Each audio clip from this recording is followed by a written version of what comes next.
É, Boa tarde, pessoal. Mais uma vez, né? Eu estou aqui para fazer assim um reparo em alguns vídeos que eu fiz ontem, dia 8, hoje, portanto são dia 9. E aí eu quero falar sobre justamente a questão do Natal Sem Fome, quando eu criei o projeto do Natal Sem Fome e que nós criamos aqui um grupo, né, em 2001. Que eu disse que sai distribuindo em todos os bairros, mas logicamente nós fizemos 900 quilos, fizemos 86 cesta básica, né, com tudo, café, arroz, feijão, enfim, é uma cesta básica. E saiu eu, mais uma equipe, inclusive um grande amigo aqui que eu tenho em sério chamado Jonas Mendonça. Os outros membros eu não me lembro, mas ele foi um que me deu uma força muito grande. E o vereador da época era Dr. Jus César. Ele abraçou a causa também, né? Dr. Jus César foi um dos vereadores que também ele ia ficar no comitê, que eu tinha entrado em contato no Rio de Janeiro, e todo ano a gente receberia uma carreta de mantimento, né, brinquedo, tudo para ser distribuído aqui, porque como lá é uma fundação maior no Rio de Janeiro, e eu passei uma semana em Fortaleza com a coordenação daqui do estado do Ceará para tomar algumas, logicamente, instruções, como é que se faria a campanha e tudo mais, que era, né? Aí eu passei uma semana em Fortaleza para poder, então, a gente fazer essa campanha do Natal Sem Fome. Então, eu não poderia me esquecer dessas duas pessoas que eu agora me lembro, né? Teve mais, mas eu não me lembro o nome, mas foi grande. A gente conseguimos um carro na época, né? Da prefeitura, era até uma Toyota, e colocamos as cestas básicas e saímos entregando nas casas de pessoas que realmente precisavam. Justamente o meu amigo Jonas Mendonça, né, a quem eu quero dar assim, o meu abraço a ele, mandar o meu carinho a ele. Então, eu não poderia deixar de falar nessa criatura, que ele foi uma pessoa muito importante também nesse projeto. Depois acabou porque, como eu já disse, né? Aí as pessoas já tendem logo a tendência, pensa logo que é política. Então as pessoas não pode ser uma pessoa útil ou que faça um trabalho social que não seja político. Quer dizer que só pode ser político, faz um trabalho social? Não, qualquer uma pessoa pode ser. Nós sabemos que tem muitas ONGs honestas e tem muitas ONGs picaretas, né? Então nós também sabemos disso, mas no meu caso não. Aí, ponto, aqui foi uma explicação que faltava dar. Agora a outra da procurada da Justiça em Manaus que eu coloquei, e quando o senhor juiz perguntou ao procurador do município, né, se eu trabalhar lá na Câmara Municipal, ele, não, doutor, de jeito nenhum. Aí ele ficou tão envergonhado que não tem onde meter a cara, porque eu tinha toda a documentação, desde contrato, tudo, contra-cheque, tudo. Aí como meu advogado abriu a pasta que entregou para o juiz, aí perguntou a ele, e aí, senhor, e aí, doutor, e esse documento aqui, esse rapaz, o senhor acha que ele fabricou? Foi ele mesmo que fez? Porque é tudo timbre da Câmara Municipal. Eu jamais ia falsificar um documento, né? Aqui está a assinatura dele, o contra-cheque e tudo mais, né? Contrato. Aí pronto, eles perderam a questão justamente por ter negado a documentação e jogaram fora a minha documentação lá, que não encontraram de jeito nenhum. Tanto é que o procurador do município, na época, ele não teve nada para levar para poder contestar contra a minha pessoa, né, e contra o meu advogado lá. A outra questão é que eu falei, os 180 municípios no estado do Ceará, não, são 184 municípios, quando eu falei na questão do ponto de cultura, e que desses 184 municípios, 80 foram escolhidos, e entre esses 80, 40, né, não cumpriram com a sua, né, proposta, ou seja, com as regras que é obrigado a ter para com o Ministério, né, da Cultura. E aí foi tirado fora, né, do projeto, que que você tem que ser vinculado, ou seja, né, é um convênio que você faz com o projeto, né, da cultura. Aí os 40 que sobrou foi minguando, aí depois o governo federal acabou esse projeto e ficaram tudo sem nada. Os que ficaram, é o que eu disse, algumas instituições, o pessoal, não sei se continua independente, porque alguns deles até instrumento, eu soube, não posso aprovar nada, mas eu soube que andavam vendendo instrumento, né? Que compraram para poder dar os cursos, né? Violão, né? Bateria, né? Flauta, inclusive até computadores, certo? E explicado aqui, né?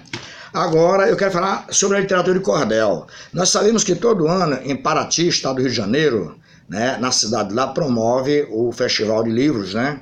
E esse ano foi homenageado um escritor nordestino, né?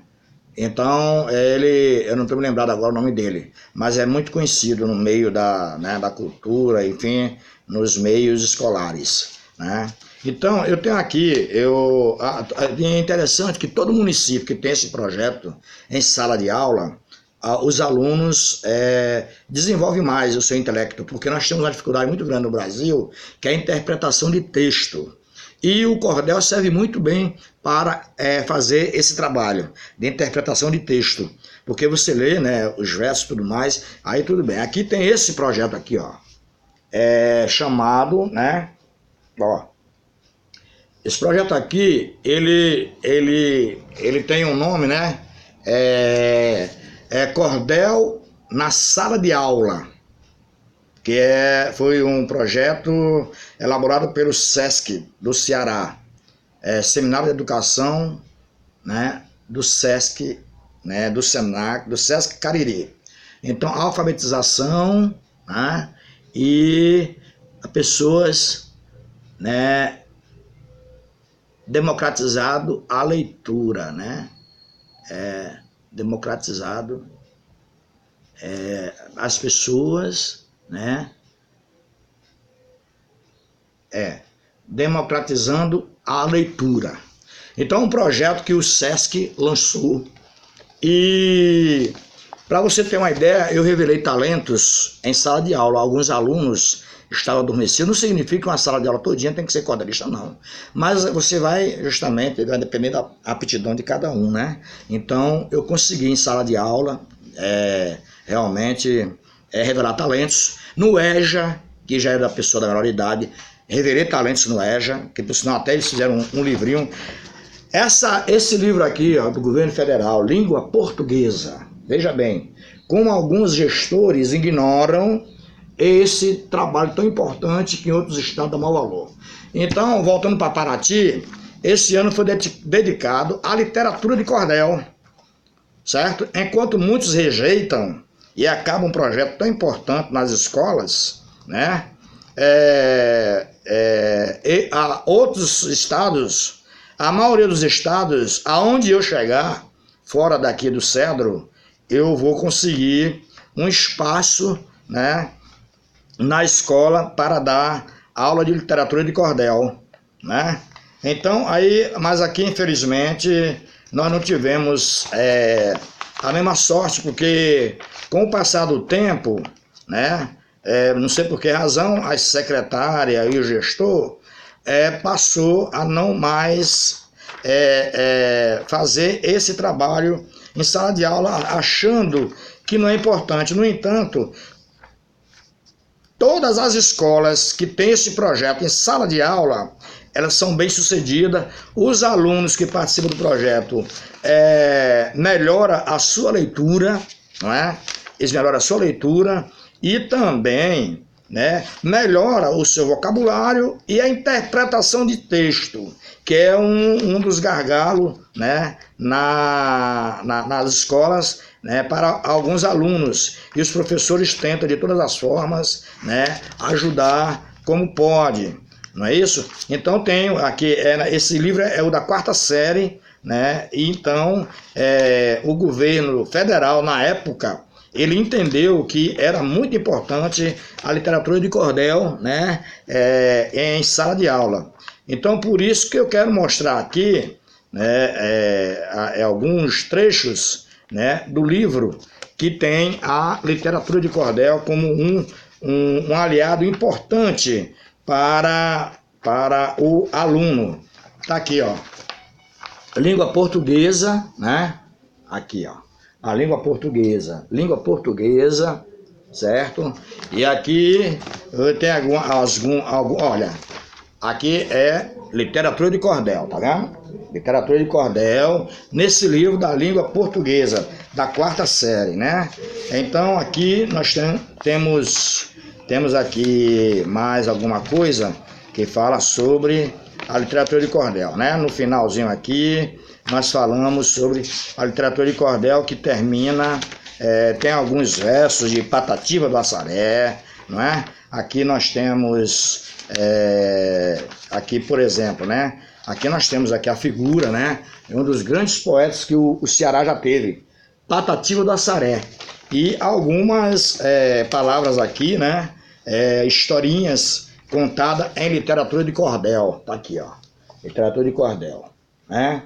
Então, é muito importante que os municípios, né, pudessem aplicar e que ajuda bastante na educação, né? Apesar de a gente também saber que tem alguns educadores que não gostam muito, né? Eles acham que é algo que é antigo e tal, mas no entanto, por que muita gente, muito aluno, né, leva pau na universidade, no Enem? Porque a interpretação de texto é muito importante para se fazer justamente geralmente nas provas cai redação, né? Muita redação. E ajuda muito a assimilar. E a literatura de cordel ela é importante em todas as áreas. Para quem não sabe, ela cabe em todos os setores, porque a literatura de cordel é uma forma de você expressar seu sentimento, né, por alguma coisa, sua angústia e desabafar, né, de alguma maneira, sobre alguma coisa que está acontecendo de errado. Pode ver que a maioria dos cordelistas, né, eles sempre têm os cordéis polêmicos, né? Quando sai o mensalão, quando sai alguma coisa parecida, né? Então, é assim o cordel. E então, o cordel ajuda bastante, né, a você aguçar a sua veia crítica, né? Mas isso, alguns políticos não gostam não, porque desperta no povo, né, o intelectual e começa a cobrar. E eles não gostam disso. Político não gosta de cobrança. Então eles fazem na hora que eles querem. Quando eles querem, eles começam o projeto quando ele quer e acabam quando ele quer. Então a literatura de cordel, ela tem essa beleza, essa maravilha, né? Ela nos ajuda muito a pensar, né? E também ela faz com que a gente, né, ela ajuda na escrita, né?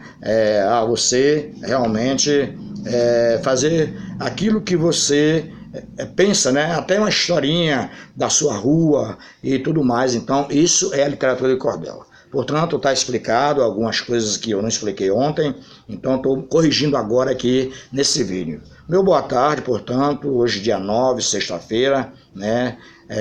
9 de agosto, né? De 2019. Então, boa tarde a todos e muito obrigado pela atenção de todos, ok?